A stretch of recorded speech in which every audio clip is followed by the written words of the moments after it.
हरि ओम श्री गुरुदेव चरण कमलेभ्यो नमः। सरस्वत्यै भो नमः। ध्यायेत्वा श्रीगणनायकं सुमुनीन् स्वीयां कुलस्याम्बिकां तातं मदरेण वटवे भूयात् सदा मङ्गलम्। तदेव लग्नं सुदीनं तदेव ताराबलं चन्द्रबलं तदेव विद्याबलं देवबलं तदेव सीतापते स्मरणं विधेय। सीतापति स्मरणं विधेय। ओम नमः पार्वती पते हर हर बम बम महादेव। आइए हनुमंत लाल विराजिए। आइए भगवान की आज चर्चा करें। बहुत मित्रों ने फेसबुक पर मुझे बोला कि तुलसी के विषय में कुछ बताइए। तुलसी जी का कब लेना चाहिए, तुलसी जी को किस दिन नहीं लेना चाहिए, किस दिन लेना चाहिए। तो आज हम प्रसंग थोड़ा तुलसी जी के तरफ ले जाएंगे, क्योंकि काफ़ी उपनिषदों का अध्ययन करने पर कुछ जगह तुलसी जी के विषय में मिला है, तो मैं आपको सुनाऊंगा।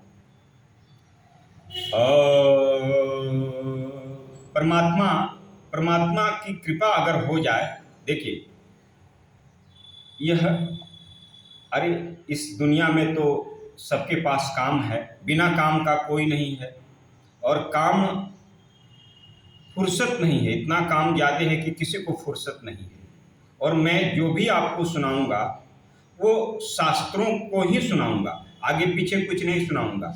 जो शास्त्र, क्योंकि मैं विज्ञान का छात्र हूँ और मेरा पेशा भी कुछ दूसरा है, हमेशा रोगियों के साथ रहना मेरा पेशा है। तो मैं जो भी आपको सुनाऊंगा वो प्रमाणों के अनुसार सुनाऊंगा, कोई आगे पीछे वाली बात नहीं सुनाऊंगा। इसलिए आप कहीं भी जाते हो सुन सकते हैं। अगर यह मेरी बात अच्छी लगे तो आप इसको लाइक कर सकते हैं, चैनल को, यह भी कृपा बनाए रखिएगा। तो भगवान कह रहे हैं, कृपा मैं करता हूँ हरदम, मेरी आदत पुरानी है। परमात्मा कहते हैं मैं हमेशा कृपा करते रहता हूँ, ये मेरी आदत ही पुरानी है, कोई नई आदत तो है नहीं, ये पुरानी आदत है, तो मैं कृपा हमेशा करते रहता हूँ। हरिओम शरणम, हरिओम शरणम, हरिओम शरणम। आपको एक कथा सुनाऊं जो आनंद रामायण की कथा है। उसमें तुलसी जी के का विवरण है, अच्छा वर्णन है, सुंदर, सभी से अच्छा विवरण है कि हम तुलसी के विषय में क्या कहते हैं।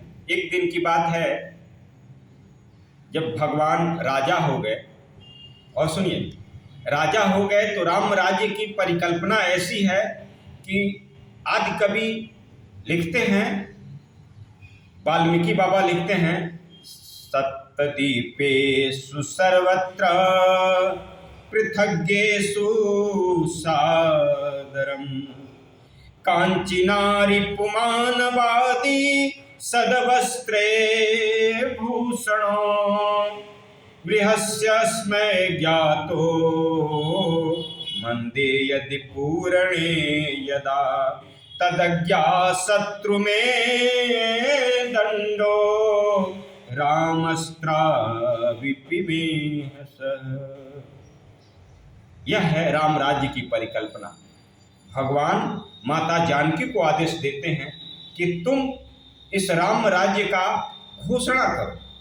जब घोषणा हो जाती है तो घोषणा यही होती है कि सप्त देशों के राजा सुने, वो अपने राज्य में कोई भी ऐसा प्राणी न रखें जिसके पास आभूषण न हो और वस्त्र न हो। अगर सप्तदेशों के राजाओं को ऐसा आदेश दिया जाता है कि सभी नर नारी के पास आभूषण होने चाहिए और वस्त्र होने चाहिए, अगर जो भी जहां भी आंखों से देखा जाएगा या सुना जाएगा कि जिस राजा के राज्य में न आभूषण से लोग वंचित हैं, भोजन से वंचित हैं, वस्त्र से वंचित हैं, तो उस राजा को मैं माने जानकी और मेरे राम जी दंड देंगे, ऐसा वाल्मीकि जी लिखते हैं। तो राम राज्य की तो ऐसी परिकल्पना है। मैं उधर चलता हूं लेकर के आपको। तो एक दिन की बात है कि भगवान राम जो है अपने सिंहासन पर दरबार में बैठे हुए थे। माता जानकी सखियों के साथ श्रृंगार की व्यवस्था कर रही थी। तो देखा कि भाई बहुत डालियों में भरा हुआ फूल फल आकर के माता जी के पास रखा गया, जो कुश के राजधानी से, लौ के राजधानी से आया हुआ था। माता जी ने पूछा कहाँ से ये आया है? बताया गया कि महाराज लौ के यहाँ से आया है। माता जी ने अपने कक्ष में रखवाया। रखवाने के बाद देखना शुरू किया तो देखा क्या कि एक जब झपोली का यानी जो रखने वाला जगह है उसका ढक्कन खोला तो उसमें सुंदर सुंदर फूल थे। माता जी ने एक फूल उठाया और सुगंध ले लिया। परमात्मा को पता चल गया, क्योंकि हरि व्यापत सर्वत्र समान, मेरे राघव हर जगह व्याप्त रहते हैं। तो भगवान को पता चल गया कि भाई सीता जी ने एक फूल सूंघ लिया। ऐसी क्या बात है, फूल सूंघ लिया तो क्या हो गया? कहा कि नहीं, सीता के आदर्शों को देख के, सीता के आचरण को देख करके पातिव्रत का धारण स्त्रियां करती हैं और इनका आचरण जुगों जुगों में आचरणीय आदरणीय रहेगा। तो क्या इस तरह का आचरण करने ला कि बिना पति के सूंघे हुए पुष्प को अपने सूंघ लेना, यह तो अच्छा आचरण नहीं है, ये कुलीन आचरण नहीं है। भगवान मन में ऐसा सोचा कि भाई इनके आदर्शों को तो सदियों सदियों तक यह कथा चलने वाली है, तो लोग सोचेंगे, तो स्त्रियां अगर इस तरह का आचरण करेंगी तो फिर पातिव्रत धर्म का तो त्याग हो जाएगा। ऐसा सोच करके भगवान ने उनको कहा कि नहीं, मैं इनको ज्ञान बताऊंगा, इनको जरूर सिखाऊंगा एक दिन कि क्या रीजन है, ऐसा नहीं होना चाहिए। भगवान ने ऐसा मन में सोचा। भगवान सीता जी के पास आए। सीता जी ने बताया कि कुछ लौ के यहाँ से इतना सामान आया है। भगवान ने सबको बांट दिया, आगे पीछे सबको दे दिया। एक दिन की बात है, एकादशी व्रत आया, सबने एकादशी किया। माता जानकी भी, जहाँ तुलसी जी का बागीचा है यानी वृंदावन, जहाँ तुलसी जी का बागीचा हो वो वृंदावन है। वृंदावन में गई, खूब एकादशी के दिन पूजा की और माता जी चली। जब माता जी चली, चूंकि एकादशी में थोड़ा सा व्रत था तो माता जी को थोड़ा सा प्यास लगी, माता जी निकली। और जब निकली तो वस्त्र से एक तुलसी का पत्ता टूट करके नीचे गिर गया। कोई बात नहीं, माता जी ने पीछे देखा, उठाकर तुलसी जी के वृक्ष के पास पत्ते को रख दिया और पत्ते को रख करके आगे की तरफ बढ़ गई। आगे की तरफ जब बढ़ गई, पत्ते को रख करके तो चली गई। द्वादशी का दिन आया, नारद जी तब तक आ गए। नारद जी जब आ गए तो भगवान ने उनकी बहुत पूजा अर्चना की। बैठिए देवर्षि, कैसे पधारे? बोले कि नहीं, आज द्वादशी है, आ गए। भगवान कहे ठीक है, आ गए तो आप मेरे ही यहाँ भोजन ग्रहण कीजिए। जानकी जी ने बस भोजन का व्यवस्था किया, सारा भोजन निकाल कर आया, नारद जी के सामने आगे रखा गया। नारद जी ने कहा नहीं, मैं आज जानकी के हाथ से परोसा हुआ भोजन नहीं करूँगा। राम जी तो आश्चर्यचकित रह गए, क्या बात है भाई, क्यों नहीं भोजन करेंगे आप? क्या क्या कारण है? जानकी से क्या गलती होगी कि भोजन नहीं करेंगे? आप तो हमेशा भोजन करते हैं जानकी के हाथ का। बोले कि आज नहीं करेंगे। बोला क्यों? तो इनसे एक अपराध हो गया है। बोला क्या अपराध हो गया है? तो इनसे आज द्वादशी के दिन एक तुलसी पत्र टूट के नीचे चला गया है। जब तक उस अपराध का प्रायश्चित नहीं कर लें तब तक मैं भोजन नहीं करूंगा। भगवान कहे कि ठीक है प्रभु, प्रायश्चित जानकी करेंगी, आप बताइए क्या प्रायश्चित करना है। भगवान ने बड़ा विनम्रता की तो कहा कि प्रायश्चित तो और चीज़ों में बहुत जगह बताया है वेदों ने, लेकिन इनका प्रायश्चित अभी यह है कि जो टूटे हुए तुलसी के पत्र हैं वो तुलसी के वृक्ष में जुड़ जाएं, हरे हो जाएं, यही प्रायश्चित है। तो जानकी जी ने कहा कि ये प्रायश्चित हम करेंगे, हम जा करके अपने पातिव्रत धर्म के अनुसार कहेंगे, और मेरा इतना पातिव्रत धर्म है कि तुलसी का पत्ता जुड़ जाएगा उसमें। सभी लोग तुलसी के वृक्ष के पास गए। जब यह बात सभी देवता आ गए, यह बात सुना तो सारे भाइयां आ गए, माताएं आ गई, अरे प्रजा भी इकट्ठा हो गई तुलसी वन में। अब सब लोग हो गए। जानकी जी ने जाकर कहा कि अगर मैं वास्तव में पातिव्रत धर्म का पालन की हूं तो हे तुलसी पत्र तुम वृक्ष में जुट जाओ और हरे हो जाओ। अरे ये क्या हुआ? तुलसी पत्र तो हिला ही नहीं वहां से। तो क्या जानकी जी ने पातिव्रत धर्म का पालन नहीं किया?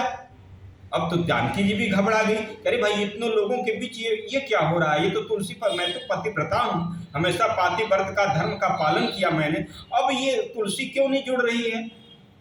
बड़ा संशय हो गया। सब एक दूसरे का मुंह देखने लगे, यह क्या हो रहा है? नारद जी ने जानकी जी को लेकर दूसरे जगह गए और समझाया, जानकी एक दिन की बात है कि एक पुष्प तुमने बिना राम को अर्पित किए हुए सूंघ लिया। भगवान ने मन में सोच लिया था कि यह पातिव्रत धर्म के विपरीत है और तुम्हारा आदर्श जो है जुगों जुगांतरों में जाने वाला है, तो छोटी छोटी बातों को भी ध्यान रखना है, क्योंकि तुम्हारे आचरण का अनुसरण करके लोग पातिव्रत धर्म का पालन करेंगे, स्त्रियां पातिव्रत धर्म का पालन करेंगी, तो तुम्हारा ऐसा तो आचरण होना नहीं चाहिए। तो कहा कि प्रभु अब क्या करें? नारद जी ने कहा कि तुम जाओ और कहो कि हे तुलसी के पत्ते, हे तुलसी के पत्ते, अगर मैंने एक बार केवल फूल सूंघने का अपराध किया है, उस अपराध को छोड़ करके अगर पातिव्रत धर्म का मैंने पालन किया है तो तुलसी पत्र तुम जुड़ जाओ। सीता जी ने यही किया, जाकर के कहा कि अगर एक अपराध छोड़ के मैंने भगवान के को सूंघाने से पहले अगर पुष्प सूंघ दिया है, इस अपराध को छोड़ के अगर मैंने पतिव्रत का धर्म का पालन किया है तो हे तुलसी पत्र जुड़ के हरे हो जाओ। और यह कहते कहते तुलसी पत्र अपने आप जाकर के तुलसी वृक्ष में जुड़ गए और हरा हो गया। भगवान सभी आनंदित हो गए। वहाँ बताया गया है कि तुलसी पत्र कब कब तोड़ना निषेध है।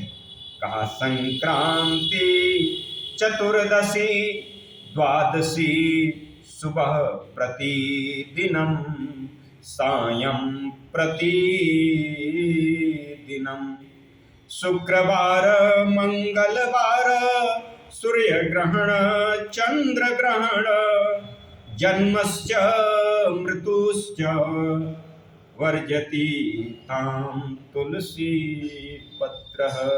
कहा संक्रांति के दिन, चतुर्दशी के दिन, द्वादशी के दिन, प्रतिदिन सुबह, प्रतिदिन शाम, शुक्रवार को, मंगलवार को, घर में बच्चे के जन्म के समय, किसी के मृत्यु के समय, चंद्र ग्रहण के समय, सूर्य ग्रहण के समय अगर कोई तुलसी का पत्र तोड़ता है, शास्त्र कहते हैं कि ऐसा लगता है कि वो विष्णु का सर काट रहा है। तो इतना बड़ा अपराध है, यह अक्षम्य अपराध है। जब आप सोचो जानकी जी का अपराध अक्षम्य हो गया तो किसका अपराध रहेगा? जो जगत जननी है, जगदम्बा है, जो इस सृष्टि को बनाती हैं, पालन करती हैं, चलाती हैं और विनाश भी कर देती हैं, ऐसी माता जगत जननी जगदम्बा जो स्वयं शक्ति हैं, जिसके शक्ति से शक्तिमान शक्तिशाली हो जाते हैं, जगत जननी जगदम्बा। तो जब उनको ऐसा अपराध हो सकता है तो हम मनुष्यों का क्या? हमको तो तुलसी पत्र को ध्यान से रखना चाहिए, तुलसी के वृक्ष में रोज जल देना चाहिए, उनको धूप लगे इसकी व्यवस्था करनी चाहिए, ज़्यादा धूप भी ना लगे उसकी भी व्यवस्था करनी चाहिए। जिस घर में एक तुलसी का वृक्ष है वो घर सतयुग का घर है। आप सोच लेना, जिस घर में एक तुलसी का वृक्ष है वो सतयुग का घर है, और जिस घर में अनेक तुलसी के वृक्ष हैं वो वृंदावन है, यानी मेरे रघुनंदन का, मेरे कृष्ण का निवास है।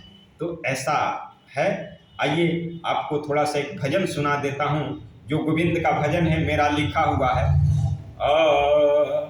कमर मोर लचके एक गिरधारी, एक गिरधारी कृष्ण मुरारी, एक गिरधारी कृष्ण मुरारी, बांके बिहारी हो बांके बिहारी, बांके बिहारी हो बांके बिहारी, कमर मोर लचके ए गिरधारी, कमर मोर लचके ए गिरधारी, नटवर नागर कृष्ण मुरारी, नटवर नागर कृष्ण मुरारी, कृष्ण मुरारी, कृष्ण मुरारी, कमर मोर लचके